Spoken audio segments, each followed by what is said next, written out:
Greetings, friends. Tonight we begin the first in a series of videos about the difference between the arts and crafts style, the Art Nouveau style, and the Art Deco style.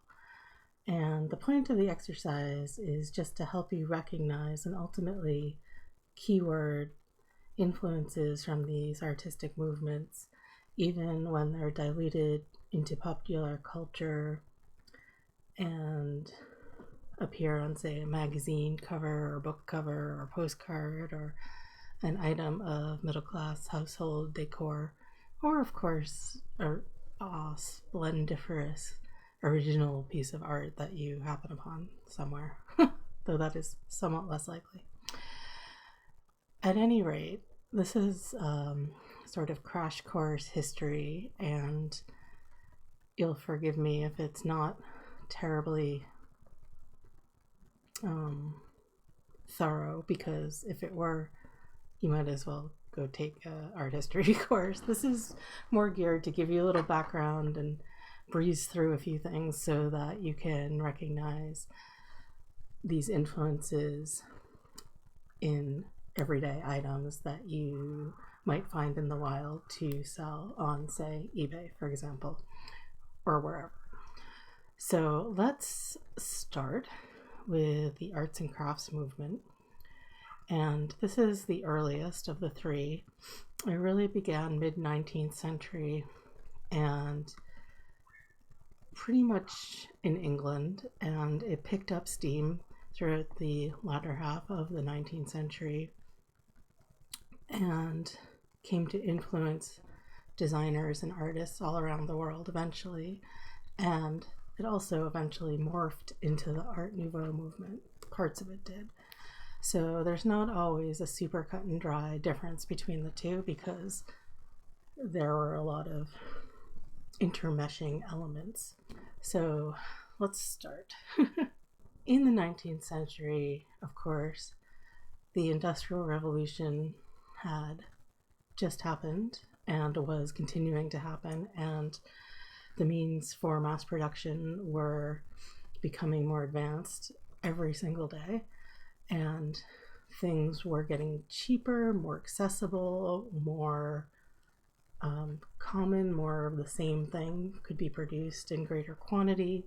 New technologies like aniline dyes and printing technologies and steam-powered production lines and women working in factories and a zillion things led to this sort of rise of the middle class and consumerism and this sort of mainstream Victorian aesthetic to fill your home with knickknacks and draperies and ornate furnishings and wall coverings and sort of garish color schemes and fitted carpet, like wall-to-wall carpet or almost wall-to-wall carpet was a new thing that came out then.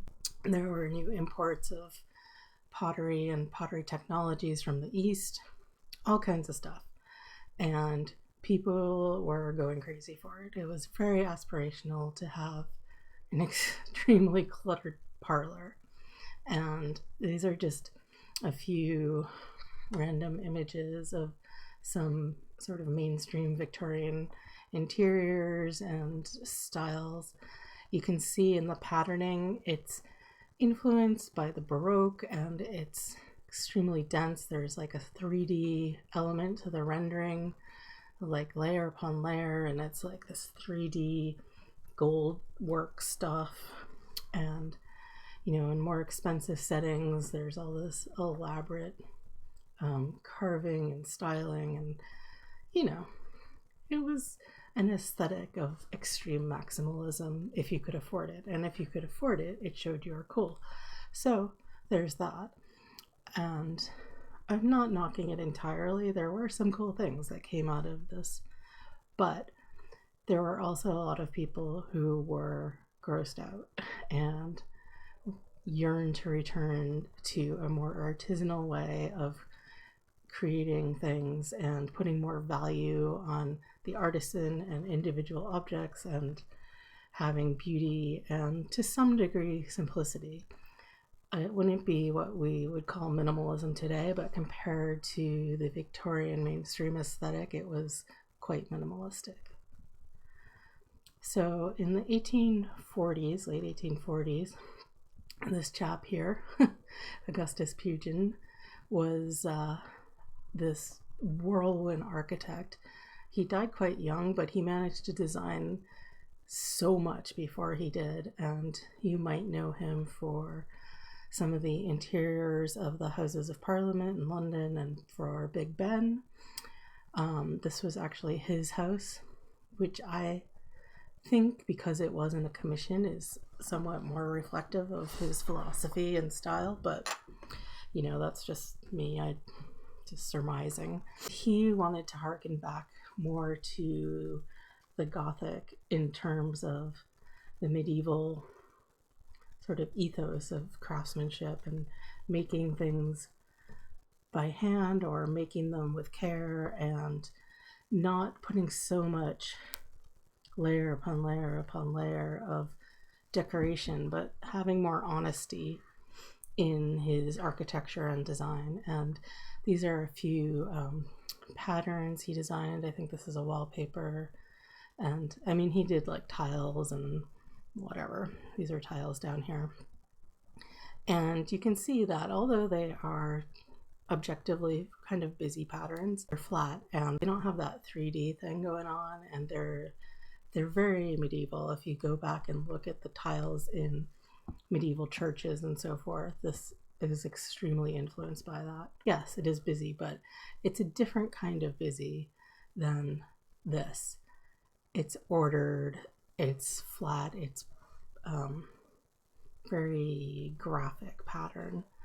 So Pugin was extremely influential on the people who came after him, and he really was the impetus for this sort of Gothic revival, especially in architecture.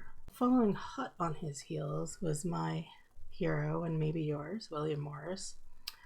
And he is really known as the father of the arts and crafts movement in England.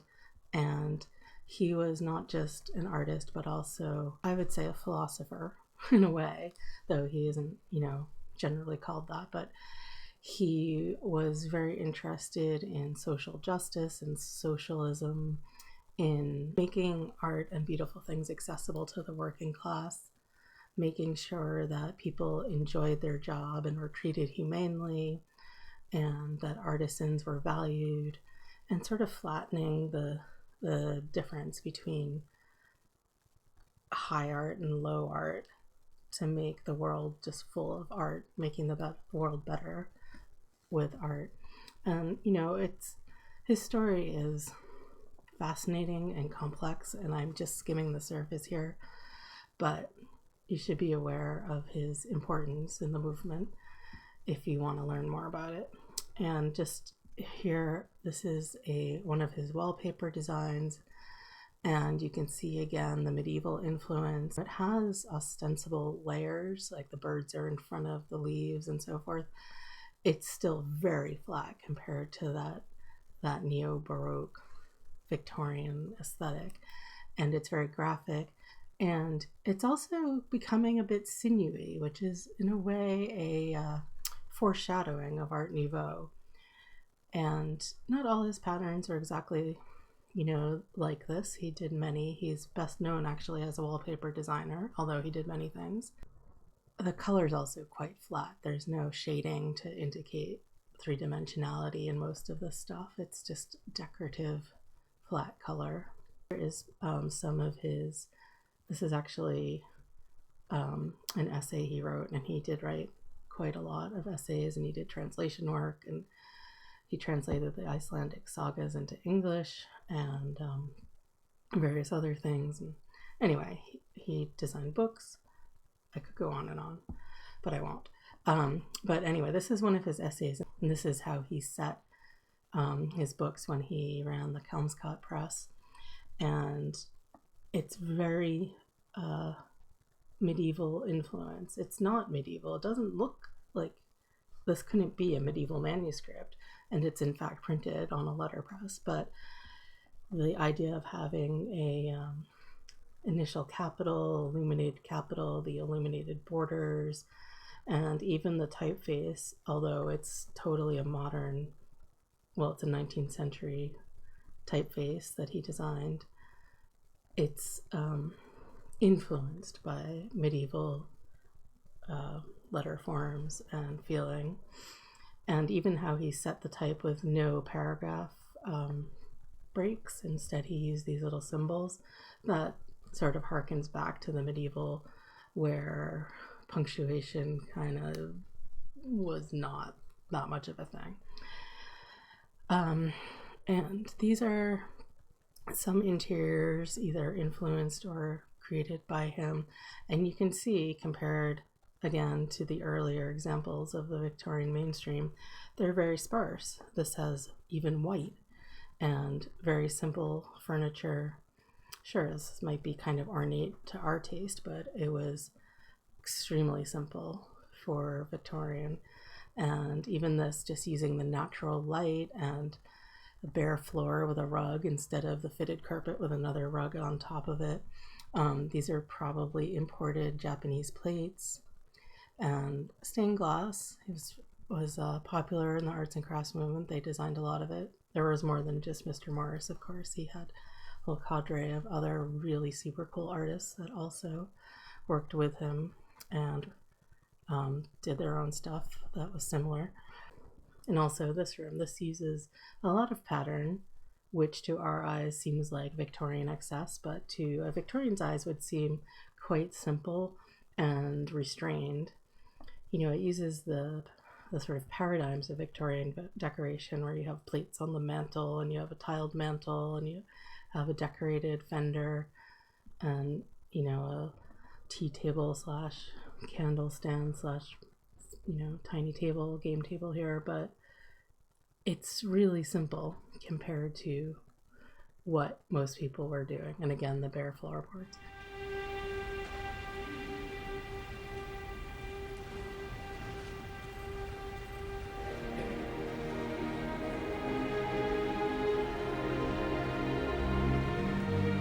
So that's sort of his deal, as quickly as I can say it.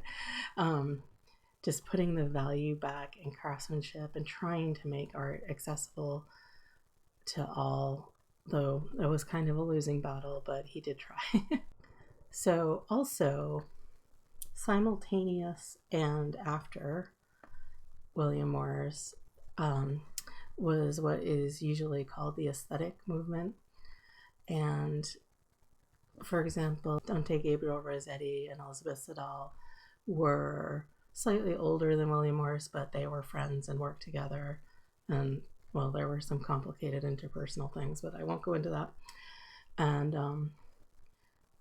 James Whistler and Oscar Wilde were later. They are more towards the turn of the century, but they all represent a similar thing when it comes to the arts and crafts movement and how they progressed it. So Whistler in particular was extremely interested in Japanese art, and there's a whole movement called Japanism, and you can see in his peacock room a lot of Japanese influence.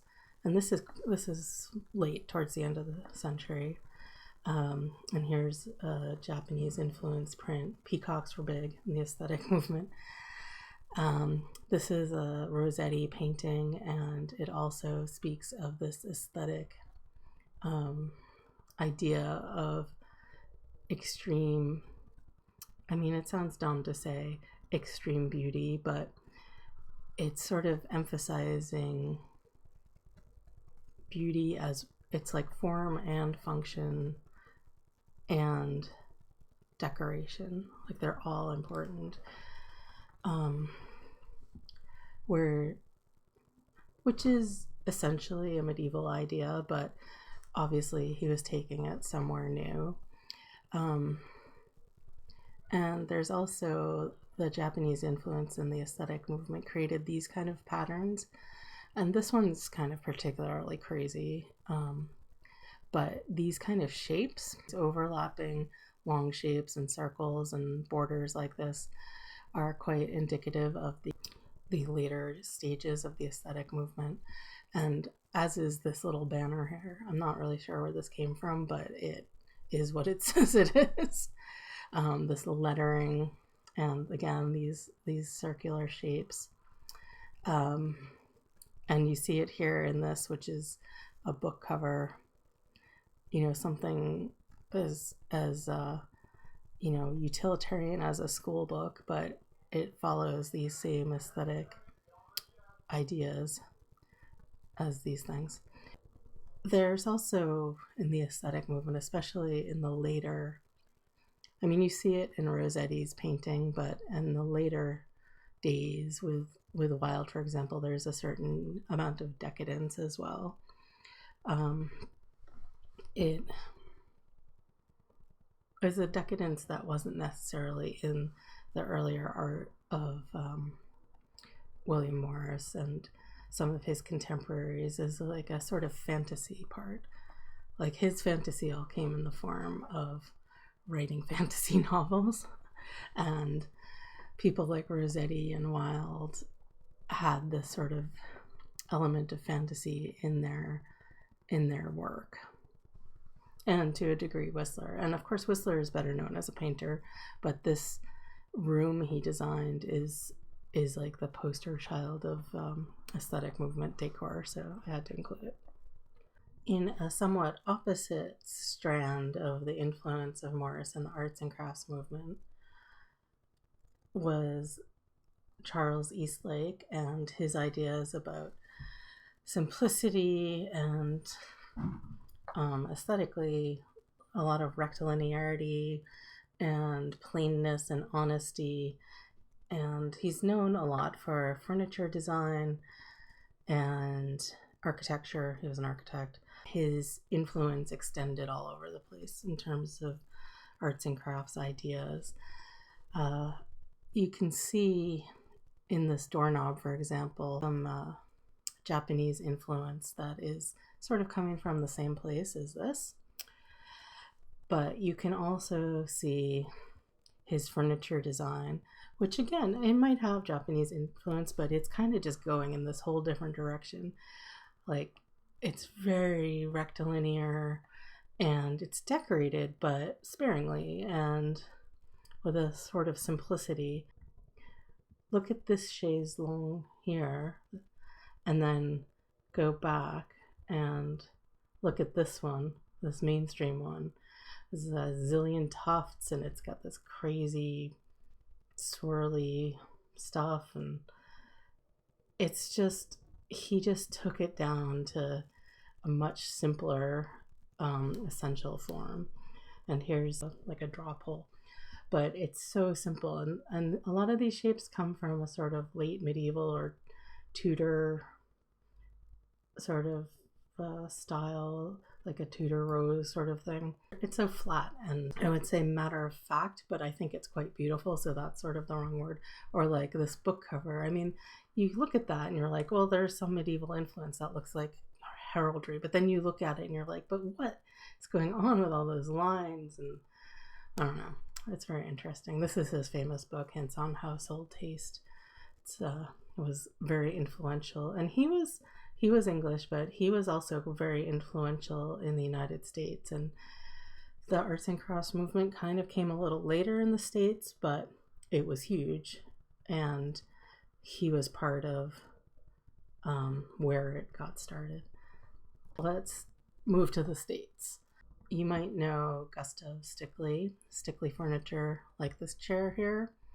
It's very well known, and it was going through a huge revival a few years ago. I think it may have died down a bit, but the arts and crafts style in America is more like the 1920s.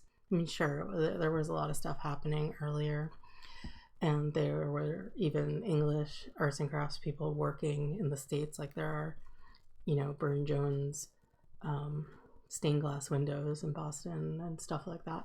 But Really, if you think about your sort of American arts and crafts villa style house or Canadian, um, it's really 1920s. And so you might recognize this sort of stickly rocker, which is derived ultimately from a William Morris designed armchair, the Morris chair, which was extremely famous and again influential. This very plain furniture that is again very honest and gives its, like the mortars and tenons are often visible, or you can see its construction. It's not about over decoration, it's about the beauty of simplicity and the beauty of the actual form. So, we've come a long way from where we started talking about arts and crafts, but it's all part of the same thing in this evolving and overlapping movement. And then there's this fellow here, Hubbard, was the founder of the Roycroft Artist Colony in New York. And this is some of their work here, this little stool. And this is their logo. And it's again the same. They made this kind of furniture as well. They made a lot of the stickly furniture. And it was a lot about hand craftsmanship and artisanship and all that. These styles are also known as mission style. Arts and crafts becomes mission style in the United States. It's kind of a mixture of these new American ideas and some of the older English ideas, and it's really quite beautiful, I think. I love a good arts and crafts interior. And also just have a look at this typeface here, because that is going to be an important factor for recognizing arts and crafts stuff later. All right, I would be remiss not to mention the Glasgow School, because it's really a precursor of things to come. So you may have heard of Charles Rennie Mackintosh, that's this chap here, and Margaret MacDonald Mackintosh, who was his wife, but also an amazing artist in her own right, and also her sister, who I have not pictured here, Frances MacDonald McNair, was also very important. And this actually is one of her sister, Frances McNair's works over here. This is Margaret's work. This is Margaret's work. These are some of Charles's famous furniture pieces. These Mackintosh chairs and this clock. This is an interior, and you may be saying this looks kind of the same but kind of different, and that's true. So there is this kind of arts and crafts, straight and narrow honesty, and sort of building the decoration into the form that was very influential. And there was some of this medieval, retro-gothic, retro-medieval stuff going on, and the simplicity and light in the interiors. But they really took it further, especially Margaret MacDonald and her sister Frances McNair. This stuff they were doing really starts to be Art Nouveau, and especially this stuff. I mean, they were pushing the boundaries of the philosophies that they started working in into something totally new, and it was very influential. But that's going to be the next video. In the meantime, take a look at these roses, the Glasgow rose. They are very much indicative of arts and crafts style, or this particular branch thereof. And look at, this is Charles Mackintosh's handwriting, or it's a typeface derived from his handwriting. You've probably seen it everywhere, but it has these H's that look like his chairs, which is really cool.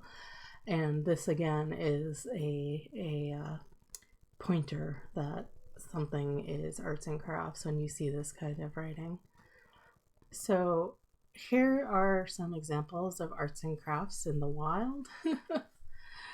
just some things you might find and why they might deserve an arts and crafts keyword if you are going to sell them. All right, so we look at this postcard over here, and the things I think are arts and crafts about it are the shape of this frame with the squares in the corner, the rectilinearity of it, the style of this drawing, which is extremely flat with no shading, no 3D, the simplicity of it, these little squares in the shrubbery pots that make you think of Macintosh stuff, the illuminated capital type letter, even though this is very plain, it's like a big initial cap. Even this type, if you think back to the Roycroft type or even the Macintosh type to a degree, this wide U and just the way these letters are formed makes me think arts and crafts. So I would definitely say this is an arts and crafts postcard. This is a real photo postcard of an arts and crafts house, and I just threw it in there because, again, it should get the keyword arts and crafts if you were selling it. It's this bungalow style with a straight decoration here in the dormers and the front porch, and this is just arts and crafts. American and Canadian houses just look like this. There's some variation, but this is kind of the idiom. All right, on this postcard, again, the very flat illustration, the rectilinearity of the frame, even these banners have no shading whatsoever, and the type, again, brings me back to sort of that Morris typeface I showed you, even just the general flatness of the colors. This I would also call arts and crafts. Okay, this postcard over here is slightly more of a stretch, but if I had to say what style it was, if it had to be a style, I might pull out arts and crafts because of its medieval throwback quality. This is, sort of a pastiche of medieval illuminated manuscript type. It's not super arts and craftsy, it's just really a commercial, simple image, but you could pull out an arts and crafts keyword there if you needed something. Okay, moving on. This is actually a Roycroft product, so it's like a book, so it's going to be arts and crafts, but I just wanted to show you the typeface in action here. Like if you were to just see a book that was titled with this kind of typography, like look at this B, it's very characteristic, and this, like that wide U again, like here and here, very arts and crafts. And again, the flatness, using pattern but not making it on multiple layers. And then there's the rectilinearity, like look at this and then go back and look at this. Sure, they look different. The Roycroft stuff is, oh god, at least 40, 50, maybe 60 years later, but you can see the through line there. All right, this one again, right here, the Glasgow roses in the corner, very flat illustration, very stylized. It has, some vegetal matter, but it's forming a frame like a medieval illuminated manuscript. And sure, it's not totally rectilinear, things do vary. This might be slightly moving into Art Nouveau, and that's okay, can do that. We have the illuminated cap, another Glasgow rose, and just this general throwback, sort of Roycrofty, sort of medieval typeface. Here is a magazine cover, and look at this Morris influence here. This looks like a Kelmscott border. Sure, it's got different content, but the feel of it is exactly the same. These typefaces look like Morris typefaces in this, and it's got that sort of like Nouveau, archaic feeling to it, like, oh, we're very medieval, but we're modern. Yeah, that's what that's saying to me. Okay, again, this one, the Craftsman, we've got these two illuminated caps, and just, again, the forms of these letters feel arts and crafts to me.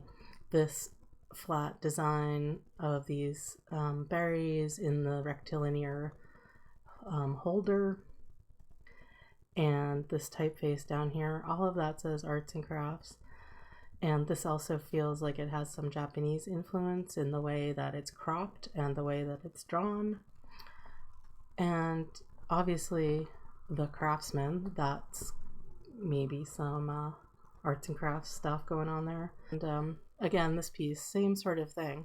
This kind of veers off into Art Nouveau again with these swirling forms, but also has this more square thing with the, I like to think of these crossed corners as like the exposed joints in an arts and crafts frame, and arts and crafts picture frames tend to have like those cross corners like that. And just this sort of heraldic influence, and just, you know, it's not super arts and craftsy, but it has that feeling to me. So that's some things you might see in the wild, and a million others. And that is my basic crash course in arts and crafts, where it comes from, what it looks like, and how to recognize it so you can sell beautiful things. Hope that was helpful. Please do like and subscribe, and look out for the next video in this series about Art Nouveau. Also, if you're watching this real time-ish, I am currently collecting questions for an upcoming Q&A live show. At least that's the theory at the moment.